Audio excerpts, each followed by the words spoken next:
Y esta tarde, a las 6:30 de la tarde, pasa algo muy especial y es una invitación que vamos a hacer entre los tres. Se presenta el libro Soy el Matías. Soy el Matías, ni víctima ni premio consuelo. Y acá tenemos a los dos protagonistas del libro, el protagonista principal, a Matías, y a Erika, que es también protagonista de este libro. Y tenemos a quien lo escribió, a Matías. Si tenés que contar primero... Buen mediodía, bienvenidos, gracias por estar estos 5 minutos acá. Gracias. Si tenés que contar de qué se trata Soy el Matías, ¿de qué se trata? Bien, bueno, yo siempre, el libro Soy el Matías, ni víctima ni premio consuelo, lo digo como que es un libro que abarca muchas cosas, muchos objetivos. Principalmente, bueno, habla mucho sobre la temática de la adopción. El libro tiene muchos objetivos.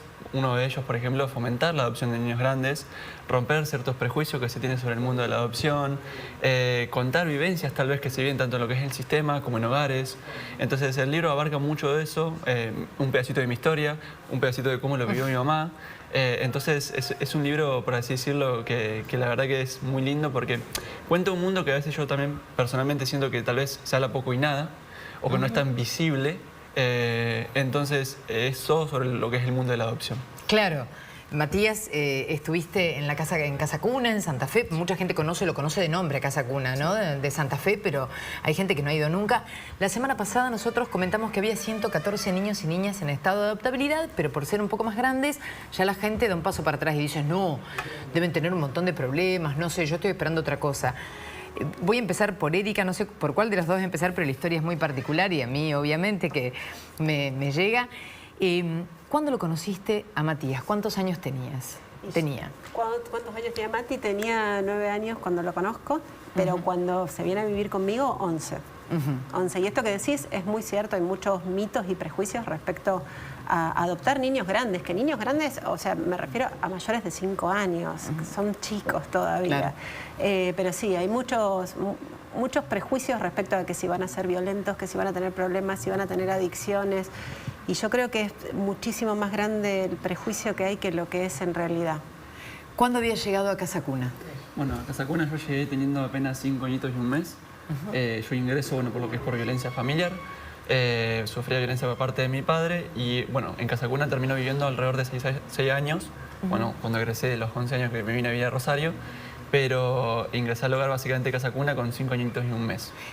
¿Te acordás? ¿Tenés recuerdos sí. de todo? ¿De lo anterior en tu familia biológica y de Casa Cuna también tenés recuerdos? Sí, sí, de hecho tengo, por así decirlo, como el susodicho de tener una muy buena memoria. Recuerdo todo con detalles y... Y básicamente recuerdo todo desde creo que de los 3 años para adelante, en realidad. Ajá. Yo recuerdo muchas cosas que yo vivía dentro de lo que era mi casa, de mi familia biológica. Y bueno, yo sufría violencia por parte de lo que era mi padre biológico, de cualquier índole que vos te imagines. Ya sea él me pegaba con sus manos, a veces me pegaba con un cale que él tenía, que era como una especie de látigo, que pelaba en las puntas y tenía como cobre. A veces me dejaba sin comer.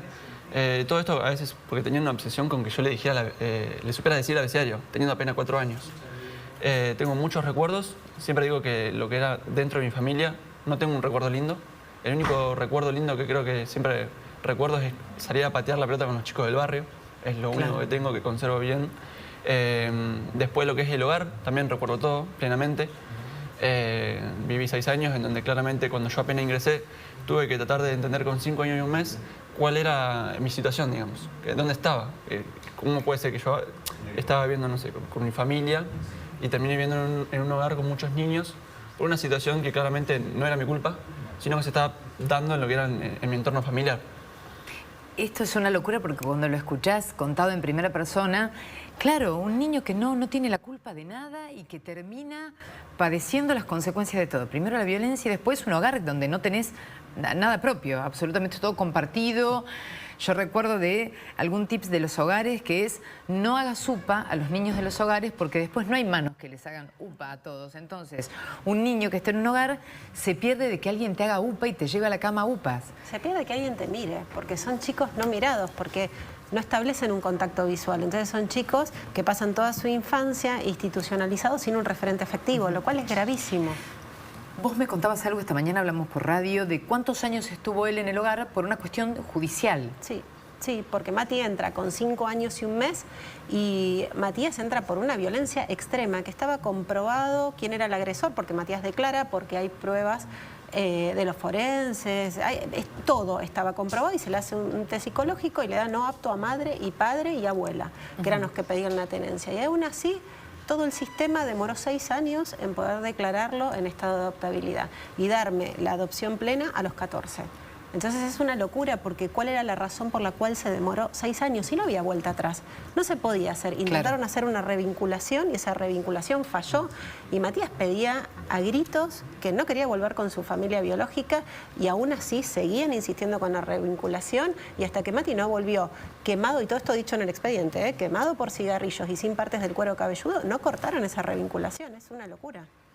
¿Te enojaste con el sistema? ¿Te mandaban de nuevo a tu casa? ¿Te enojaste con el sistema? Yo siempre le decía, como decía mi mamá, comentaba, de que yo siempre quería una familia para mí. Yo directamente lo que era con mi familia biológica, yo no siento un vínculo de amor ni nada con ellos. Yo para mí no son nada. Entonces, claro, cuando yo le decía a lo que era toda la parte del sistema, ya sea de niñez o jueces con los que yo iba a declarar, y decía, mira, yo quiero una familia para mí, ya sea para mí o para mis hermanas, porque yo había ingresado al hogar con 2 de mis hermanas, y el sistema insistía con esta revinculación, yo me preguntaba, no tiene sentido, entonces ¿para qué yo voy a declarar o decir, mira, quiero una familia, si estás intentando tener una revinculación con mi familia biológica, aún así, como decía mi mamá, que estaba pautado, estaba detallado en los expedientes que no eran aptos psicológicamente, que yo ya había sufrido hechos de violencia, entonces ¿por qué volver a reintentar estas revinculaciones? O sea, como que para mí, yo me lo preguntaba y decía, no tiene sentido. Y... Este libro también es para todo el sistema judicial, que ha cambiado en partes, pero muchas veces tiene estas trampas, ¿no? De estado de adoptabilidad, que no dan, ¿por qué? Porque alguien de la familia biológica, porque tus progenitores, tus padres biológicos pedían, no estaban aptos, ya los habían declarado no aptos, pero la persona pide igual, porque va y pide, y la justicia los escuchaba a ellos y no te escuchaba a vos. Claro, como que era muy biologicista. Claro. O sea, en vez de escuchar al niño, que es el que se debería de escuchar, escuchaba más lo que era el adulto. Entonces... Yo, como dice ella, yo me sentía invisible, yo me sentía no escuchado, no mirado, porque sentía que le prestaban atención a lo que decían, no sé, mis padres o mi abuela, a lo que yo decía cuando iba a declarar. ¿Y cómo llegas a conocerlo? Yo en realidad llego por una donación que llevé por mi trabajo a Casa Cuna. No estaba la ley tal cual, estamos hablando cerca de 14 años atrás, no estaba la figura del RUAGA establecida. Y yo ahí lo conozco y empiezo a averiguar cómo se tiene que hacer. Matías no estaba declarado en estado de adoptabilidad, así que después Mati tenía 9, a los 11 me lo terminan dando, que es cuando lo van a declarar en estado de adoptabilidad. Y ahí sí ya empieza fuerte la figura del RUAGA y todo. Vos no estabas buscando adoptar, o sea, No, llegaste por no, otra cosa, llegaste ahí por... Yo no quería ser mamá. No, bien. Yo soy profesional, a mí me encanta lo que hago, trabajo hace mucha cantidad de años. Yo decía, no quiero ser mamá, no me interesa, hasta el día que lo conocí por primera vez a Matías y me enamoré. Porque todos me dicen, ay, qué valiente. No, yo no soy valiente, yo me enamoré. Claro. ¿Y cuando la conociste a ella, qué te pasó? Bueno, yo siempre digo que, yo siempre a ella como, sí, también era mi psicopegada dentro del hogar, las defino como que son parte de mis heroínas. Porque de no ser por ella yo no estaría acá prácticamente, no estaría sentado en esta mesa. Entonces yo siempre, desde que la conocí, al principio yo siempre digo que el vínculo obviamente se tiene que ir forjando. Al principio es como que empezaba con un Erika, que es su nombre, después empezaba con un tía, que era como a veces yo le llamaba las celadoras en el hogar, pero llegó un punto en donde, por un chismecito que se había entregado a los chicos del hogar, me dicen, Matías, nos enteramos que Erika te quiere adoptar. Yo en ese momento escucho este chisme, salgo corriendo a Sisi a preguntárselo, cuando Sisi me lo confirma, desde ese momento, claro, yo estaba exacerbado, estaba exaltado, y desde ese momento para adelante le empecé a decir mamá. Chao, ya está, claro, estaba todo terminado. El universo hizo lo que ustedes hicieron todo. ¿Y cómo fue? ¿Y cómo fue de ahí en más la mudanza a casa, que tenías una familia, lo que tanto habías pedido? ¿Te vinculás con tus hermanas? ¿Te seguís vinculando? De hecho, tengo un vínculo muy hermoso con mis hermanas. A día de hoy las sigo viendo, sigo charlando con ellas. No cuento mucho, obviamente, sobre ellas porque ellas me pidieron esa privacidad, pero bueno, yo puedo decir que ellas viven felices con su familia y que seguimos teniendo un vínculo muy hermoso. Después lo que fue, bueno, el proceso, obviamente, cuando yo vine a Rosario, hay un momento como de adaptación. Claro. Porque primero hay que tener en cuenta que somos niños que venimos con una historia. No somos niños y ya. Y obviamente ella tuvo que aprender a ser madre y yo tuve que aprender a ser hijo. Yo llegué a un entorno donde tenía que conocer a familiares nuevos, amigos nuevos, escuela nueva. Entonces todo era nuevo para mí y yo tenía que poder aprender a adaptarme a ese entorno nuevo. Y obviamente, como dice mi mamá, uno nunca nace sabiendo ser padre o nunca sabiendo ser hijos. Uno aprende con el tiempo. Es increíble como en lo biológico no nos cuestionamos esto, pero es lo mismo que lo biológico. O sea, cuando llega un bebé a casa, estamos todos perdidos. Cuando llega un bebé y no sabés qué hacer, o sea, tenés ahí algo, tenés un ser viviente enfrente y no tenés idea y lo vas armando. Y no hay cuestionamientos, pero cuando no es biológico parece que empiezan los cuestionamientos de cómo es y cómo fue para vos, porque el vínculo que se ve entre ustedes es increíble, o sea, es superlativo, o sea, la conexión que tienen, las miradas, todo.